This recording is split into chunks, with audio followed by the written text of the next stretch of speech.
Cet épisode de Nos Ciné vous est présenté par Séance Radio, la radio 100% cinéma. Bonjour. C'est moi Orson Welles. J'aime pas trop les voleurs et les fils de pute. Salut, c'est Nos Ciné, votre rendez-vous cinéma qui, en l'absence de Thomas Rozek, vous propose plus qu'une séance, une expérience. Son titre, Laissez bronzer les cadavres, une invitation signée Hélène Catté et Bruno Forzani. Un thriller, un western, un ovni qui a inspiré les très aventuriers David Honora. Salut David. Salut. Et bonjour Lélo Jimmy Battista. Salut Jarline. Nos Ciné numéro 103, c'est parti. Monde de merde. Pourquoi il a dit ça? C'est ce que je veux savoir. Et je vais le tenter en camoulox. La Méditerranée, un soleil brûlant, 250 kilos d'or volé, des bandits en planque et des happenings dorés. Voici quelques-uns des ingrédients de ce film si particulier. Bande-annonce. Je n'aime pas les flics. Je n'aime pas la société. Est-ce que vous comprenez? C'est une ambiance agréable en moi. Oui.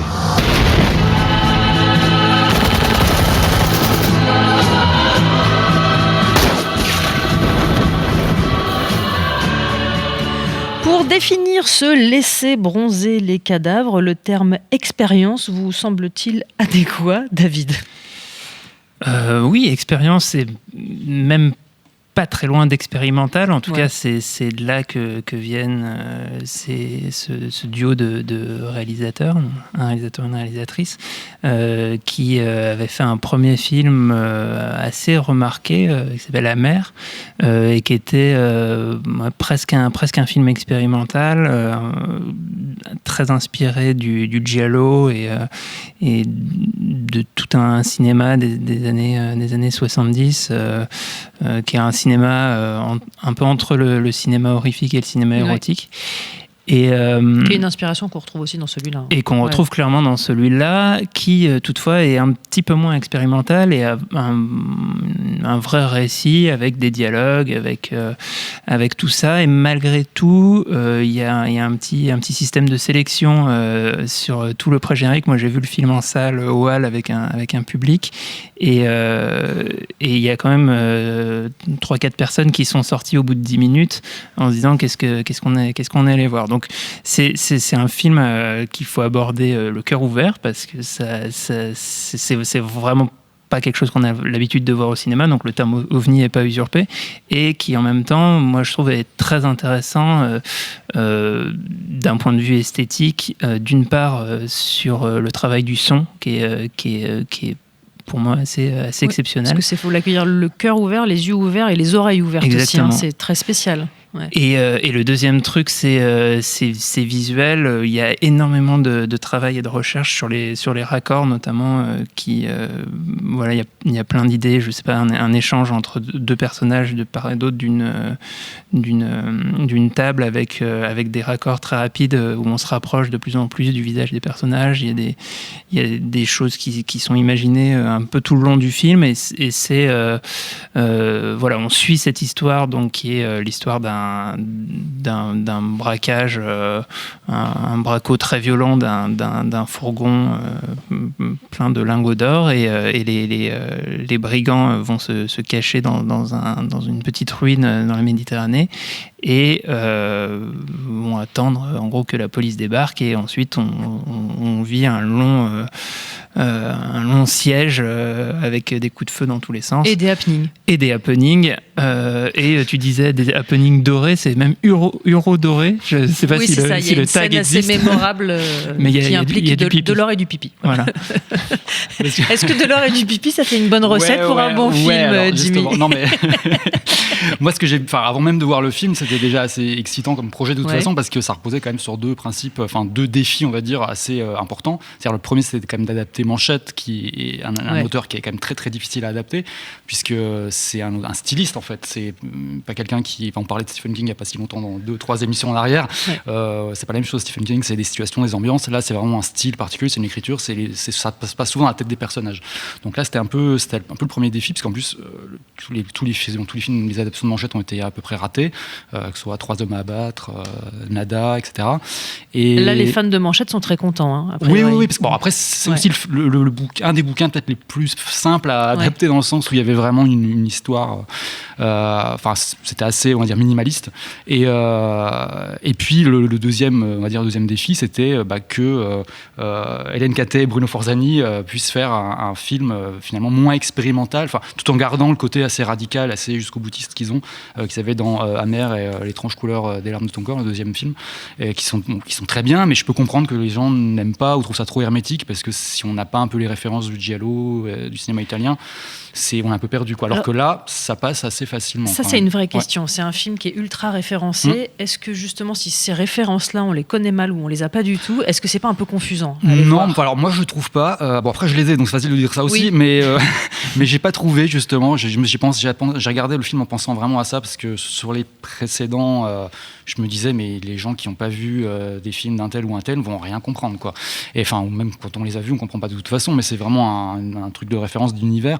Là, non, je pense que ça passe plutôt pas mal, et on est quand même sur des codes assez classiques, policier, western, c'est un peu un mélange des deux, puis pas vraiment, western si par la musique, parce qu'en plus ils ont emprunté pas mal de BO de Morricone notamment. Et le style visuel aussi, il y a beaucoup de gros plans, la manière dont sont filmés les flingues, les tirs, les affrontements, et puis même finalement le décor, tout ça renvoie un peu au Après, western. Ça m'étonne pas ce que tu as dit sur que des gens sont partis. Je trouve que la partie peut-être la moins réussie, c'est le début, parce que justement le début, il y a un côté très technique, très visuel, très formel qui se met en place, et après ça se gomme un peu, mais au début c'est vraiment, ils en mettent un paquet. Mais c'est ça, faut passer outre ce côté extrêmement esthétisant qui, effectivement, surtout sur le début du film, perd un peu sur l'histoire. Voilà. Et le générique notamment qui est aussi très giallo, très poliziesco, les films policiers italiens des années 70.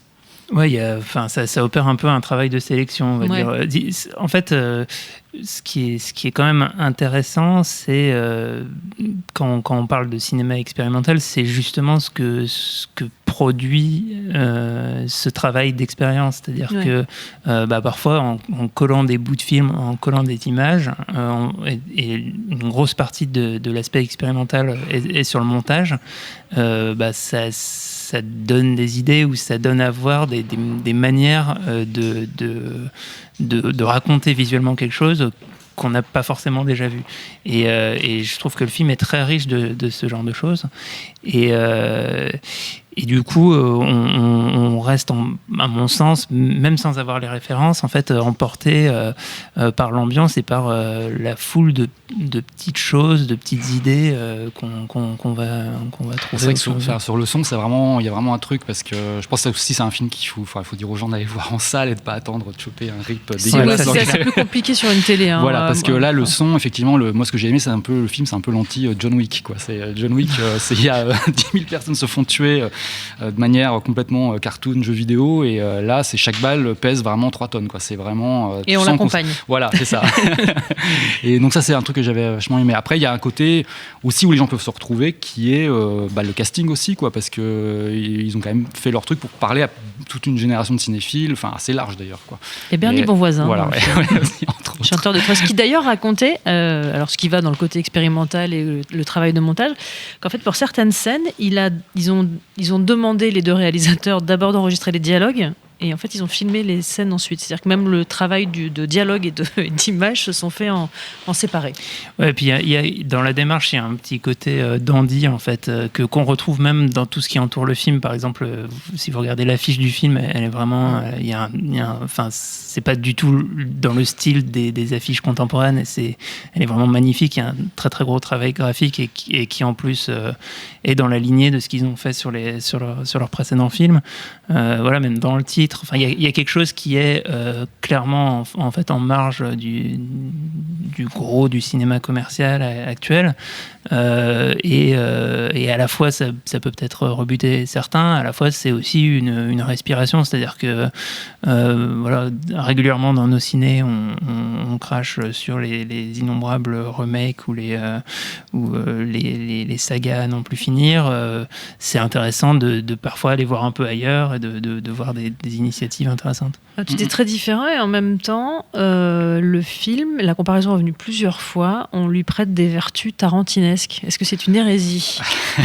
Moi, je dirais que non. Enfin, après, c'est juste que c'est des influences que Tarantino a de son côté aussi. Ça, donc, c'est en un fait, truc d'influence commune. Plus en fait, en l'épluchant un peu et le casting et les gens qui est un peu derrière, c'est un peu la génération Starfix, le cinéma, le magazine de cinéma des années 80 et tout début 90, que moi j'ai beaucoup lu. Et en fait, il y a vraiment cet esprit-là, c'est-à-dire c'est du mad movies qui aurait vu des films de Godard aussi, quoi. C'est un peu ça, quoi. Ouais, c'est presque plus proche de Godard que de Tarantino parce que il y a, dans la démarche cinématographique et cinéphile de Tarantino, il y a vraiment un désir de démocratisation, alors que là, je pense que le côté dandy dont je parlais est plutôt resté dans son club et dans son...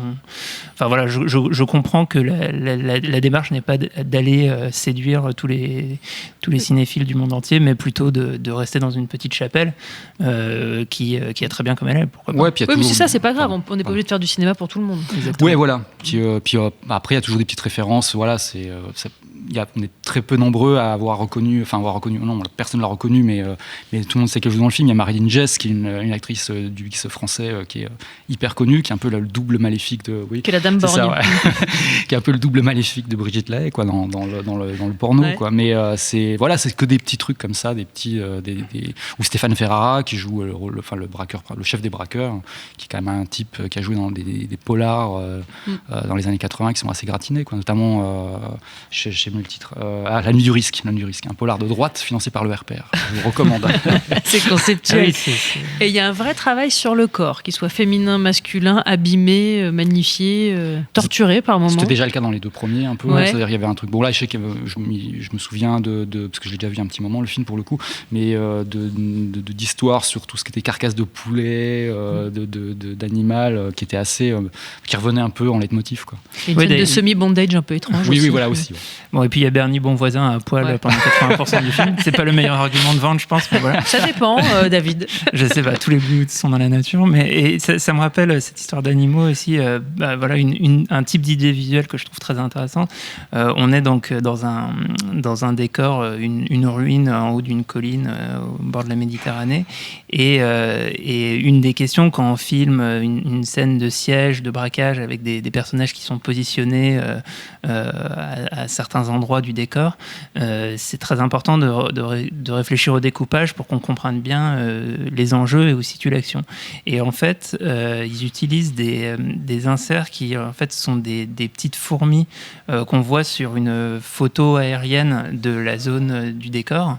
Et dans certaines scènes, par le montage, les fourmis qui courent partout figurent les déplacements des personnages. Et ce genre d'idée, je trouve ça hyper intéressant et c'est vraiment ce genre de choses qui font l'intérêt du film. Mais ça, c'est vraiment une attaque qui ne peut pas être faite au film.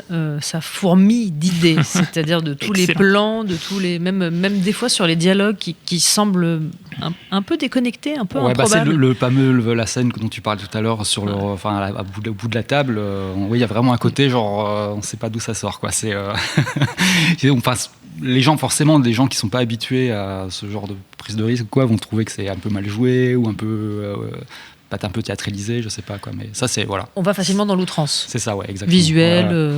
À tous les niveaux. Ouais. La mission va pas être facile, messieurs, mais la tradition est ainsi. On est dire, je sais pas, si je vous demande une reco.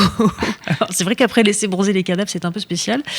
Mais Jimmy, moi, à toi. Oui, j'en ai même plusieurs, mais il y en a une notamment qui m'est venue, c'est Blind Man, le justicier aveugle de Ferdinando Baldi. C'est un western de 71 avec un justicier aveugle. Donc, c'est un aveugle qui doit escorter un wagon plein de femmes. C'est Daredevil en fait. Ouais, c'est ça. Un wagon plein de femmes qui doit être livré à des mineurs. En fait, c'est les femmes des mineurs qui sont dans un wagon. C'est déjà là, jusqu'à ça commence déjà pas mal.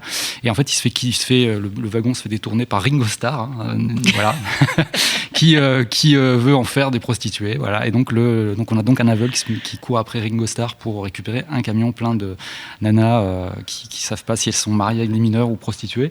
Et je prends celui-là parce qu'il y a notamment beaucoup de scènes surréalistes et qui sont assez proches de ce qu'il y a dans Ces bronzés les cadavres. Notamment, il y a une scène d'enterrement qui est assez incroyable où le frère de Ringo Starr meurt et il est enterré. Et pour l'enterrement, il repeigne toute une ville en noir. Il y a toute une procession. C'est une scène de 10 minutes qui est assez incroyable. Ça se trouve assez facilement, je pense. Voilà. Bon, c'est assez proche de l'univers visuel et délirant, on va dire. Ouais. David, une recommandation? Moi, j'étais tellement happé par la particularité du film que j'ai eu du mal à penser à des recommandations, et j'étais à deux doigts là, quand on en parlait tout à l'heure, de faire la première recommandation d'un film de Jean-Luc Godard dans nos ciné. C'est le moment ou jamais. Et en fait, pourquoi pas? Ça ne se reproduira plus jamais. Pourquoi pas, mais lequel? Je vous recommanderais de voir un film récent de Jean-Luc Godard. C'est son avant-dernier film, c'est Film Socialisme, qu'il faut voir avec je dirais la même démarche que ce que je conseille pour laisser bronzer les cadavres, c'est-à-dire le cœur ouvert, et en fait chercher en fait au-delà de la prétention du personnage et de tout ce qu'on peut lui reprocher.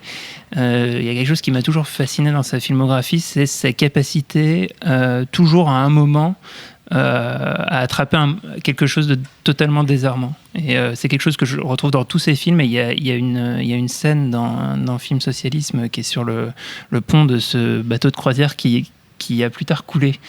C'est comment ça s'appelle, Concordia, je crois. Oui. Et donc il avait tourné effectivement sur ce bateau-là quelques années avant qu'il coule. Ouais. Et la manière dont les scènes sont filmées et la photo pendant quelques secondes dans le film me restera à jamais, et c'est le cas avec beaucoup de ses films. Donc voilà, ça n'a pas grand-chose à voir. Si, tout, c'était limpide. mais des liens. Après ce très très beau point Godard, je suis au regret de vous annoncer que notre temps est écoulé. Merci à tous les deux, merci David Donora, merci beaucoup Lélo Jimmy Battista, merci à Jules à la technique, merci à l'Antenne Paris pour l'accueil. Rendez-vous sur binge.audio, le site de notre réseau de podcast Binge Audio, pour retrouver toutes nos émissions, et on vous dit à très vite. Bonjour, c'est Betty Mourao et on se retrouve tous les jours sur Séance Radio pour la séance live. L'actu ciné, le coup de cœur des blogueurs, les invités cinéma. Eh bien, le meilleur de l'émission est disponible tous les jours en podcast sur iTunes, sur SoundCloud, sur tous les autres agrégateurs et bien sûr sur le site de Séance Radio, à partager à volonté.